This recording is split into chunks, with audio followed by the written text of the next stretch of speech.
can beat anybody in the world, and I think we're going to win next Sunday. Jumbo and caught! Jumbo Elliott! One-handed catch! Chris Beck gets running loose. Rueben can't wait.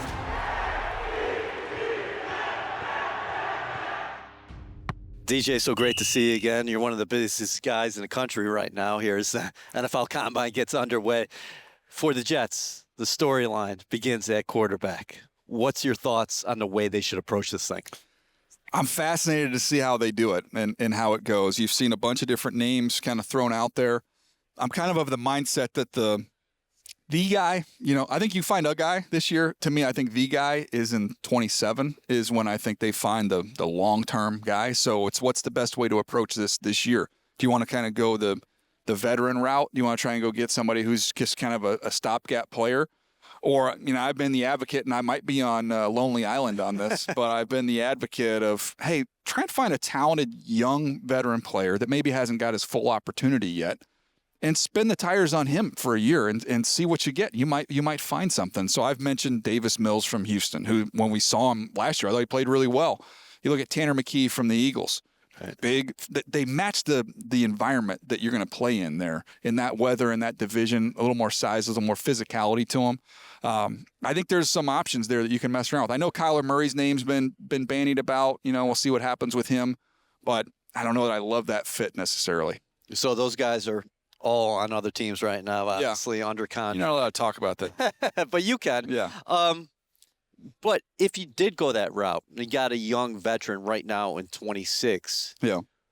Would you take a flyer on a guy in this draft as far as maybe a day 3 pick just as a project? Yeah, I wouldn't be opposed to doing it in day 2. Okay. You look at that second round pick 44. Yep. Look, to me, if Beck is there at pick 44 and you want to take him from Miami, Carson Beck, yeah, go ahead, take your shot. I think that point in time, it's worth it. I know, look, it's a second round pick, you get a really good player there, but man, that risk is worth that reward is worth the risk, in my opinion. So speak to Beck a little bit. What did you see from him last year with the Canes? He's played a ton of football, and he's played in a lot of big games. So I start with that. I like that. He's got prototypical size. I've compared him just as a thrower. He reminds me of Carson, like of Palmer a little bit, just as a thrower. He doesn't play the position as well as Carson Palmer played it coming out of USC, but is just a gifted thrower who can play in the environments that we're talking about. I think that makes a lot of sense there. Decision-making was really good this year. Coming off that elbow injury and, I'm trying to learn more about that surgery. I think he had that internal brace surgery, which is more of a baseball injury than a football injury.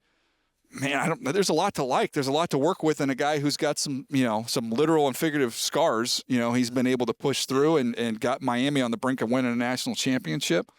I think you're going to see Mendoza, go 1-1. You're going to see Ty Simpson's name, all throughout this mix of where he could go with a wide range. To me, I know Nussmeier's been mentioned. I think Beck is going to end up going as that next guy. So he's your 2. I have 3. No, he's my 3. He's your 3. Yeah. Okay. What about 2 names that a lot of people aren't talking about as much? That's Drew Allar from Penn State. A year ago at this time, a lot of people thought, hey, maybe this guy's going to be a first-round pick ultimately. And how about Cole Payton as well? Yeah, Allar, to me, you can go back and find some really good tape before, it kind of fell apart in the playoff game. And then, unfortunately, he got hurt. And this year in Penn State's season went down the toilet.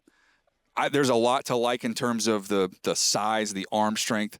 He's a little bit robotic and mechanical at times, which has got him. And in his defense, if you look at it, man, he has not had NFL wide receivers that he's throwing the ball to much there at all. They have not been able to uncover and get open. Now, he had Warren. He's had tight ends. He's had Theo Johnson. He's had backs. But he hasn't played with the wide receiver core you would think for a team that was perennially like a top 5 team. He didn't have, big time weapons. And then you add the injury on it. So I think he goes in the 3rd round. And, that could be a spot too, or if you want to just go, hey, we're going to go plug 4 starters into our group. And then we want to take a flyer on a quarterback. Allar, to me, would make a lot of sense there. And then Cole Payton, look, he hadn't started a lot, hadn't played a lot there at North Dakota State, but he's an excellent athlete, extremely tough physical runner. I don't know that he can play that exact style once he gets to the NFL, but there's, that's a fun skill set to work with. I think there's a little more development to take place there. We'll have to see what happens with Breece Hall. I know Darren Mushi and Eric Glenn are going to be asked about that here on the ground in Indianapolis. Your number 2 overall rated guy is a running back from Notre Dame, a home run hitter, Jeremiyah Love, who you love, no pun intended. Should the Jets consider him at all, too? Look, from a value standpoint, I could get behind it 100%. I mean, you can make the case, to me, he's a second player. You can make a case he's right there to be the best player in the entire draft. I've just always been of the mindset when the conversation goes to running backs high, I haven't been – it's not – well, it's the running back position you do or you don't. To me, it's understanding where your team is. Yeah. And then to me, he's the cherry on top. Like, I have no problem. You can take a running back 1-1. If your team's ready to go and you're ready to be a playoff caliber team, and I'm going to drop him in, and guess what? His 6-year, 7-year prime, really that's the whole career, really 5, 6, 7 years. From year one, all those years matter. I don't know that I necessarily want to take a running back when I might be 2 years away. Okay. And now I've taken 2 years of his prime years, and it's not really helping me chase a championship. So to me, I don't know that they're ready for that yet, is what I'm getting at. He's a great player. He's an elite player. I think they need to build the machine a little bit and then get the running back later. But he comes in day one, and he's going to be a really good player in this league. And you think 100%. ultimately he's going to be a star. Oh, I think so. Yeah. Yeah, absolutely. All right, let's get to a couple more of these prospects. David Bailey out of Texas Tech. You, in a recent mock draft, had the Jets taking him number 2 overall. Arvell Reese, the hybrid from Ohio State. Also, Sonny Styles from Ohio State, the linebacker. You love him as well. And then people are talking about Rueben Bain. So if you're the Jets, you're sitting there at 2 and you indeed make that selection. Is it amongst those 4? Do we include Caleb Downs into that mix? Yeah, I like Caleb Downs a lot as a player. I did not put him in that clump of guys. He's in that next tier for me. But, I don't know there's a wrong answer with the names that you have there. To me, I end up having Bailey just because there's more proof of concept. I've seen him play the same position year after year. I've seen him be productive year after year. Elite trait, like the juice and get off that he has is elite. So I've got the production. I've got, a track record there that exists.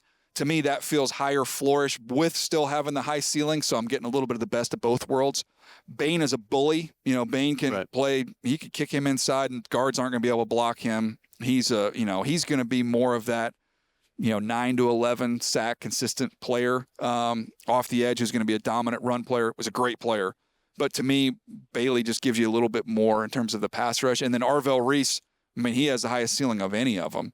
But there's not as much there in terms of the track record and the proof of concept that he's going to be a full-time edge guy. And I love Sonny Styles as an off-the-ball linebacker. Arvell Reese has played off the ball. If I'm picking 2, I think I want a pass rusher. Where do you think Reese plays on Sundays? Do you think ultimately he's an edge? I think he's going to be an edge. I think that's where his value is. I think if you look at the guys who've had this versatility over the last several years, obviously Parsons is the one that people will point to. They always end up going. Walker from Georgia was another one. With the Falcons, these guys all end up getting their way. They might date the linebacker position. They're going to marry the edge position. Bailey, obviously different skill sets than Will McDonald, but is there some kind of comparison there as far as the speed? I think he's a much stronger player.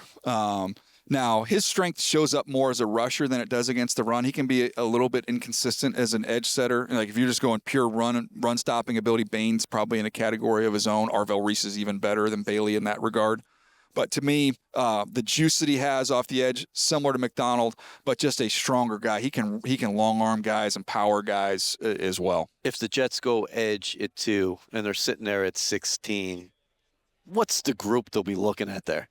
Well, I think you've got some offensive linemen that'll be in that mix and see what they want to do from that standpoint. I think Ioane is the best offensive lineman in the draft out of Penn State and the guard. And I know it's like, okay, well, they've done this before. Vera Tucker hasn't been able to stay healthy, and it's not the sexiest pick. And I know Jets fans, at least from what I've seen on social media, they're bored. They're bored with offensive linemen. They want fun. They want exciting.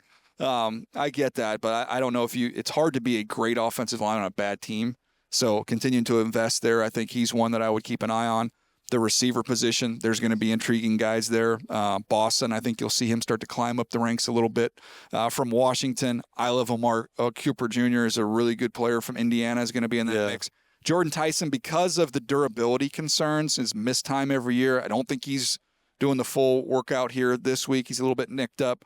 That could cause him to kind of slip in that area as well, and he'd be a great complement to what you have in Garrett. All right, we got to let you get out of here, but real quickly, best compliment in terms of this group for Garrett Wilson, when you're looking at his skill set. Yeah. You know, when you look at this group of receivers, and you've talked about how this thing is loaded this year, I think 11-year top 50, right around there. There's a bunch. Yeah. I like pairing them up with some size. To me, if you could say I could cherry pick it and they're picking like 33 or 44, I'd love to see like a Malachi Fields in one of those spots in the second round. If he were to be there, I think that'd be a home run. Great seeing you. Good to see you. Enjoy the week. Thanks, man.